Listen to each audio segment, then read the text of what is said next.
Hi guys, this is Alea Jen and welcome back to my YouTube channel. So for today's video, sasagutin ko lang yung tanong nito. Nakalimutan ko yung name niya. Ayan, so kailangan ba daw talaga or required ba daw talaga na magdala ng pera pag pupunta dito sa Hong Kong? So ang sagot po is yes. Kasi pagdating mo dito, hindi ka pa agad sa sahod and depende sa amo kung bibigyan kanila ng pa-welcome na pera or hindi. Kasi yung amo ko walang binigay sa akin yan, ni pinsong duling hanggang ngayon. Yung binibigay lang sa akin is yung sahod ko. Ayan, so, kailangan mong magdala ng pera kasi pagdating mo dito, pag day-offin ka talaga agad nila. So, halimbawa, dumating ka dito ng Huwebes, linggo yung day off mo, lalabas ka talaga ng linggo and pag day-offin ka nila. And hindi ka nila bibigyan ng pagkain kapag day off.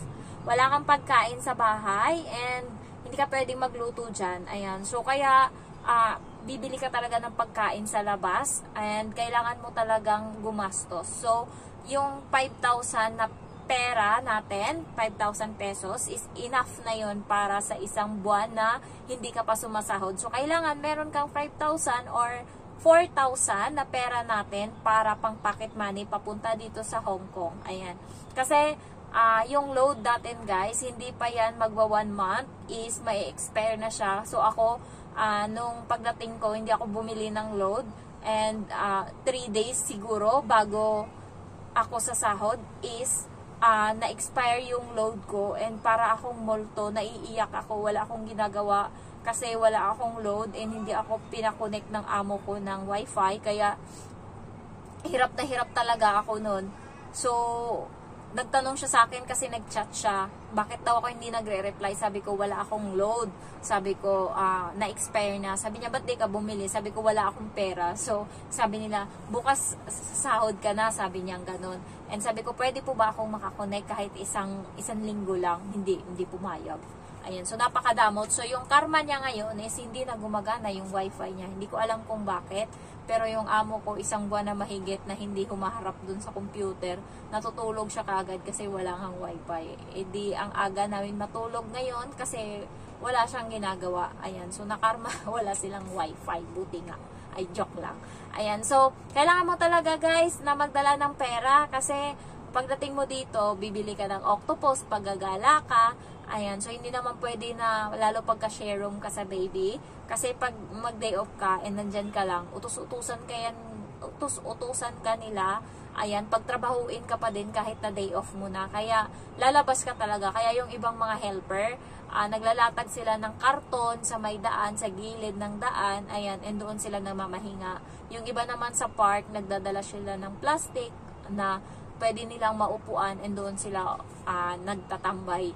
May iba din nagdadala ng tent, ayan. So, kaya kailangan meron kayong pera kasi kailangan nyo talagang gumastos. And ako noon, Biyernes ako dumating, buraot yung amo ko, Sabado dapat day off ko kasi yun yung sabi niya. Pero Sabado pinagtrabaho niya ako. So, buong linggo, trabaho muna ako. And hindi ko sinabi sa kanya na may pera ako. Hindi niya din ako binigyan. Kaya, nung sumunod na linggo, na day off ko na sana ng Sabado, hindi niya din ako pinag-day off.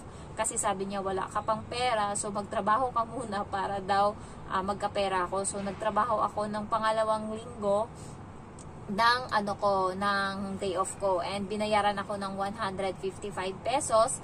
So, ayun, next na day off ko, meron na akong pera. Meron naman akong pera kasi meron akong 300 Hong Kong dollar sa pera, 300 mahigit ata, 390 sa pera dito, Hong Kong dollar, and binigyan niya ako ng 155 kasi yun yung sahod ko nung hindi ako nag-day off. So, mahigit ata 400, sobra. So, magpa 500. And then, bumili ako ng octopus card 200. Yung octopus pala, guys, may mga nagtatanong dyan kung ano nga daw ba. Amo ba daw yung magbibigay or bibili? So, i-explain ko uli. Yung octopus card, depende sa amo mo kung bibigyan ka or hindi. Pag hindi ka binigyan, ikaw mismo bibili ng octopus card mo and mabibili mo siya sa service center sa MTR station. Ayan. So, pag pupunta ka ng MTR train, may makikita kang service center na nakalagay doon. Iaabot mo lang yung or tatanungin mo siya, how much for octopus card? And sasabihin niya 200. So, 200, 150 plus ata 155 or 150 yung laman nun, and yung 50 parang pondo niya, pagka parang yun yung bayad sa ticket, sa card. Yan sa sa Octopus card, na kapag gusto mo nang isauli yung Octopus mo kasi hindi mo na siya gagamitin, is ibabalik nila sa iyo yung laman ng Octopus card mo. Halimbawa 150 na, yun yung parang presyo ng Octopus card. Kaya pag bumili ka, 200 yung babayaran mo, pero yung laman ng Octopus mo is 150 lang. Ayan. So dapat maliwanag na to, ha. Ayan. So ganun, guys. And bumili ako agad ng Octopus ko kasi mas makasave ka kapag may Octopus ka, kasi pag wala, parang mas mahal ata konti pagka single journey na ticket yung kukunin mo, parang 14 ata yung babayaran from dito to Central, pero pag naka-Octopus ka, 12.5 lang yung babayaran mo. Correct me if I'm wrong, pero parang napansin ko na mas mura siya kapag Octopus yung gamit kaysa sa bibili ka ng single journey every time. And hassle na din kasi pipila ka pa para bumili ng single journey or magtatap ka pa doon sa machine, unless na meron kang Octopus card, itatap mo na lang siya doon and pasok ka na. Ayan. So, importante talaga na meron tayong dalang pera. Aside from pera, magdala din kayo ng mga gamot. Ayan. Kasi lalo yung dito, klima is magbabago na, magwi-winter na daw, and ako sakitin ako, kaya nagdala ako ng Newsip dyan. Meron din akong Buscopan kasi masakitin yung puson ko, pero thanks God nung nandito na ako, and puro healthy ata tong sabaw nila, kasi maraming mga ugat-ugat, guys, yung nilalagay sa sabaw. Merong ugat ng ewan ko anong ugat yun, amoy nyog, and then meron siyang mga kahoy-kahoy na pinaglalagay doon sa sabaw. Hindi ko lang alam kung ano yun.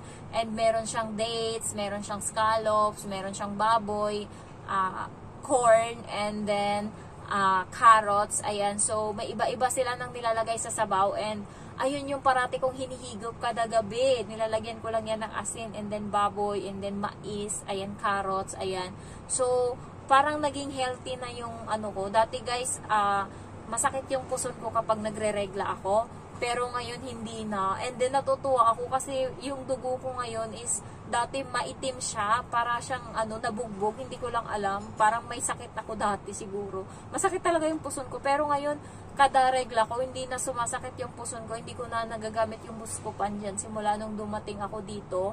And na yung dugo ko ngayon, parang fresh na siya. And dati, guys, isang araw mahigit or magdadalawang araw tapos na akong magregla. Ngayon ang ng dugo ko, parang natutuwa ako kasi ang lakas niya. Parang ngayon ko lang to naranasan sa tanang buhay ko na siya, 3 days siya ngayon, and napupuno ko na agad yung pad. Sorry, napakwento ako, pero napaka-healthy nung sabaw nila dito, kaya okay na din ako kahit ganun lang yung ulam ko kada hapunan. At least maganda siya sa katawan. And oo nga, pumayat ako ngayon, pero healthy payat. Kasi nung nasa Pinas ako, more on fast food ako, guys. Sinasalit-salita ko yung Jollibee, McDo, Greenwich, KFC, ayan. So, tapos ganun parati yung pagkain ko, and mahilig ako sa milk tea, ayan, and soft drinks, ayan.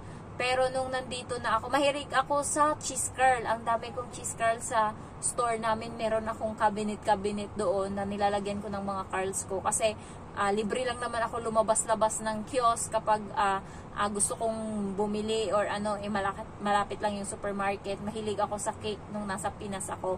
Kaya ngayon, na talaga, healthy na. Kasi hindi ka naman makakalabas dito anytime para bumili ng pagkain mo. Kaya, yung kinakain ko dito is biscuit, kanin, gulay, sabaw, ayan, manok, ayan, so karne, baboy, ganyan. So, nagiging healthy na siya. Oh, ganon. So, ayun lang. And, natutuwa naman ako kasi, okay naman. And guys, kailangan nyo din bumili lalo pagka buraot yung amo nyo. Kaya magdala din kayo ng mga shampoo, sabon, especially ako kasi hindi mabula yung sabon nila dito, mabango pa yung detergent na sabon nila dito, mabango pa yung surf natin. Ayan. So, walang amoy yung sabon nila dito, kaya bumibili ako ng labada na sabon bar na sabon para bumula naman yung yung damit ko. And nagbumibili ako ng Downy, yung mura nila na Downy dito, Softland. Ayan, so kailangan magdala kayo ng ibang mga kakailanganin nyo, especially toothbrush, toothpaste, ayan,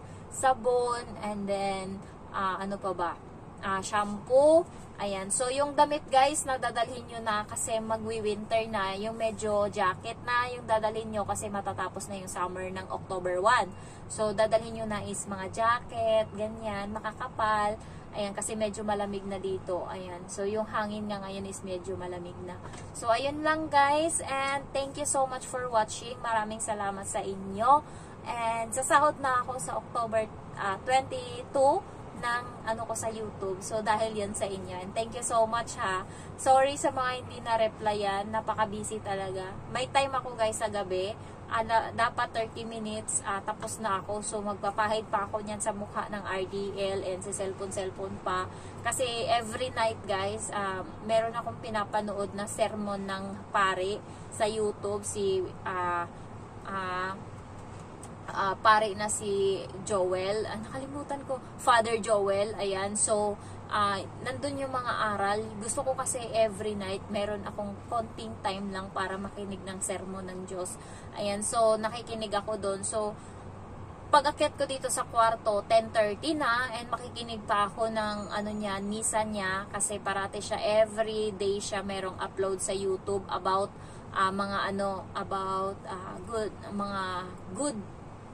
goodwill, basta mga salita ng Diyos, and tinatapos ko yan, parang yun yung naging routine ko, and pagkatapos yan ako sa mukha, and maglalagay ako dito ng mga efficacent dito, yan, sa katawan ko, kasi conscious talaga ako, ayoko nang may mga ugat-ugat, kaya inaano ko talaga yan araw-araw, and malikod ko, and then pagkatapos yan, cellphone ng konti, kasi magpe-Facebook din naman ako, grabe kayo. And then, kaya hindi ko na kayo nare-replyan minsan. Pero pagka may time ako nagre-reply ako, sa buong araw talaga guys, busy ako sa trabaho. Kasi mabagal ako kumilos. Kaya minsan natatapos ako maglinis. 2:00 na ng hapon. And pagkatapos niyan, akyat na ako dito sa taas. Matutulog ako ng 1 hour. And pagkatapos nun, baba ako 3:00, luto na ako. Start na akong magluto niyan hanggang gabi. And pagkadating nila, marami kasing hugasan. May mga baunan yan sila. So, hugasan ko pa yan isa-isa. And paliguan ko pa yung bata. So, busy na ako. Wala na akong time talaga. Pero guys, kahit ganito napagod tayo, isipin natin, every end of the month, meron tayong sasahurin. Kaysa naman nandyan tayo sa Pinas, na nakahilata tayo, sagana tayo sa pahinga, wala naman tayong pera. Ayan, kaya okay lang na magtiis tayo dito. Ayan, at least merong napatutunguhan yung paghihirap natin. Kaya guys, sabi ko sa sarili ko, pagka ikaw na pala yung kumikita ng pera, ikaw na yung gaano mo kahirap kinita yung pera na yan, ganun din kahirap pakawalan. Kasi yung mga pamilya ko na nangihingi ng ganto, ganyan, especially yung mga walang ambag nung nandyan ako, napakakuripot ko, nagbibigay ako na yung 500, and yung mga kaibigan kong nangungutang sa akin, no, hindi, kasi wala, hirap nga din ako eh. Ayan, so ayun lang guys, ang chika ko na naman, and then if you're new to my channel, don't forget to like, to comment, and to subscribe. Thank you so much for watching, bye bye.